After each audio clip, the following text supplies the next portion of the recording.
কুমিল্লার তিতাস ও বুড়িচংয়ে বন্যার কারণে 2 শিশু সহ 3 জনের মৃত্যু হয়েছে। তাদের মধ্যে শিশু সামিয়া ও আয়শা তিতাস উপজেলার জিয়ারকান্দি এবং বৃদ্ধ ফরিদ মিয়া বুড়িচং উপজেলার রামনগর এলাকার বাসিন্দা।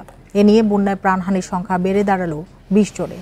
তিতাস উপজেলা নির্বাহী কর্মকর্তা সুমাইয়া মমিন জানান, দুপুরে নায়াকান্দি গ্রামে মাদ্রাসা থেকে জিয়ারকান্দি বাড়ি ফেরার পথে বানের পানিতে ভেসে যায় 2 চাচাতো বোন সামিয়া ও আয়শা।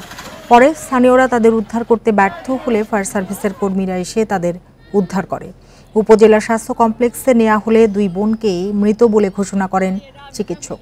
এদিকে গতরাতে বুড়িচং উপজেলায় গোপীনাথপুরে বাড়িতে আটকা পড়ে মারা যান ফরিদ মিয়া নামের 60ঊর্ধ্ব এক ব্যক্তি।